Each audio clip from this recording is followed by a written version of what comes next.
দা মোহনবাগান ইস্টবেঙ্গল দুই দলই জোর কদমে পরবর্তী আসন্ন মরশুমের কথা মাথায় রেখে দল গঠনের কাজ শুরু করে দিয়েছে। প্রথমে মোহনবাগান প্রসঙ্গে যদি আসি, মোহনবাগান এই মরশুম যেটা সদ্য সমাপ্ত মরশুমে আইএসএলে ডাবল করলো, একটা স্বপ্নের মতন মরশুম গেল মোহনবাগানের কাছে। মোহনবাগানের যে বিদেশি রয়েছে তাদের মধ্যে স্টুয়ার্টকে ছাড়া আর বাদবাকি সব বিদেশিকেই রেখে দিচ্ছে। টম, রদ্রিগেজ, দিমি সবার সঙ্গে কিন্তু তারা কন্ট্রাক্ট আরও দীর্ঘমেয়াদী করছে।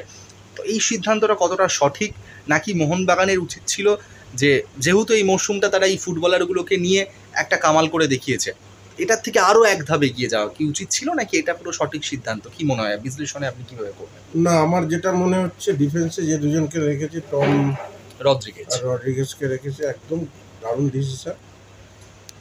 স্টুয়ার্ট ঠিক আছে, একটু বয়সও হয়ে গেছে, ইঞ্জুরি হয়ে যাচ্ছে, নাহলে Stuart no doubt good player.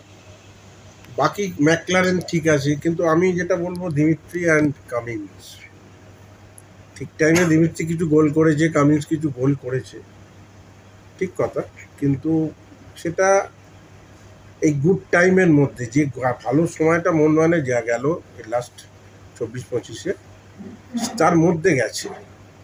এবং সেটা দেখো টেকনিক্যালি বিচার করতে গেলে আমি দিমিত্রি অ্যান্ড কামিন্সকে খুব একটা এগিয়ে রাখতে পারছি না ফরেনারদের মধ্যে। আমার মনে হয় যে এই দুজনের পরিবর্তে যদি কিছু প্লেয়ার নিত আর একটু বেটার নিত। এখন বলবে যে চ্যাম্পিয়ন টিমে যারা আছে তারা প্রত্যেকেই থাকবে, দারুণ আছে, কিন্তু তার মধ্যেও তো কোচ বা যারা টেকনিক্যাল লোক আছেন তাদেরও তো একটু দেখার ব্যাপার রয়েছে যে একটা বাঞ্চ অফ টিমে কিছু চেঞ্জেস তো দরকার হতে পারে। একদম, একটা সময় নয় ক্লিক করে গেছে, কিন্তু সেটা যে বারবার হবে এরকম কোনো কথা না। তাহলে কিছু পজিটিভ প্লেয়ার নেওয়া, যাদের মধ্যে পজিটিভনেসটা আছে। দিমিত্রি বা কামিন্স সেইভাবে কিন্তু আমরা কখনো ওদেরকে এই মরশুমে পাইনি, এবং ওরা ফার্স্ট টিমের সেইভাবে কোনোদিনই খেলেনি, সবসময় চেঞ্জেস হিসেবে এসছে। আমার মনে হয় এই দুটো জায়গা যদি মোহনবাগান একটু চিন্তাভাবনা করতো, একটু বেটার প্লেয়ার নিত, তাতে বোধ হয় মোহনবাগান টিম আরও বেটার হতো। মানে দেখো এবারের আইপিএলে বলছি, আইএসএলে ডিফেন্স দুজন বাদ দিলে বাকি কিন্তু ইন্ডিয়ানরা ম্যাক্সিমামটা টেনেছে। একদম ম্যাক্সিমাম ইন্ডিয়ান প্লেয়াররা পারফরমেন্স দারুণ করেছে, যে কারণে টিমটা এই জায়গায় গেছে। যে একটা ফরেনারের ওপর বেস করে যে একা টেনে নিয়ে চলে গেছে, একা 15-16টা গোল করেছে, যেটা নর্থ ইস্টে রাজারির ক্ষেত্রে হয়েছে, সেরকম প্লেয়ার কিন্তু মোহনবাগানে নেই। ম্যাকলারেন পরের দিকে খেলায় ফিরেছে, ভালো গোল করেছে। McLaren no doubt good player, ও গোল করবে, ও থাকলে টিমের পক্ষে ভালো। বাকি সব ঠিক আছে, ইন্ডিয়ান প্লেয়ার সবাইকে ধরে রেখেছে, একটা সেট টিম ধরে রেখেছে, খুব ভালো হয়েছে, এটা টিমের পক্ষে ভালো।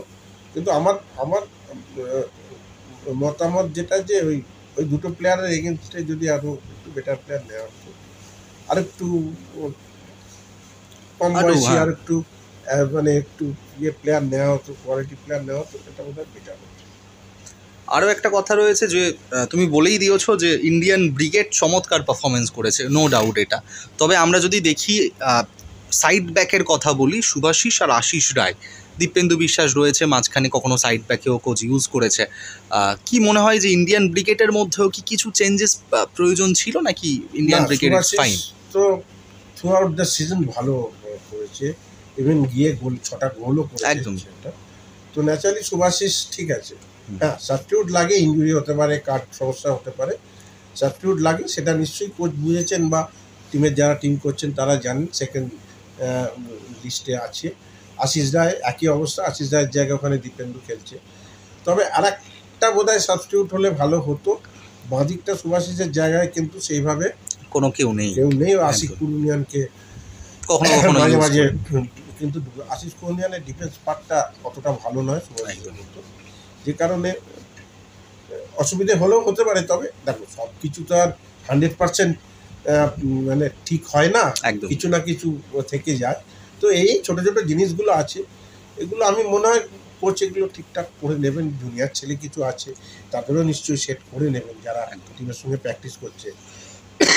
এবং সবচেয়ে বড় কথা হচ্ছে যে এই যে ফরেনার ছাড়া সুপার কাপ, ফরেনার নিয়ে যেটা ইয়েতে খেললো, সুপার কাপ খেললো, সুপার কাপ খেললো, তাতে কিন্তু তোমার টিম যথেষ্ট ভালো খেলেছে একদম এবং রিজার্ভ বেঞ্চ যথেষ্ট স্ট্রং। এদের থেকে প্লেয়ার অবশ্যই তোলা যায় এবং সেটা আগামী দিনে মনমানের মেন টিমে অনেক হেল্প পাবে। এটাও একটা বড় কারণ মনমানের ভালো টিমটা তৈরি হওয়ার ক্ষেত্রে। একদম দেবাশিস দা, অসংখ্য ধন্যবাদ।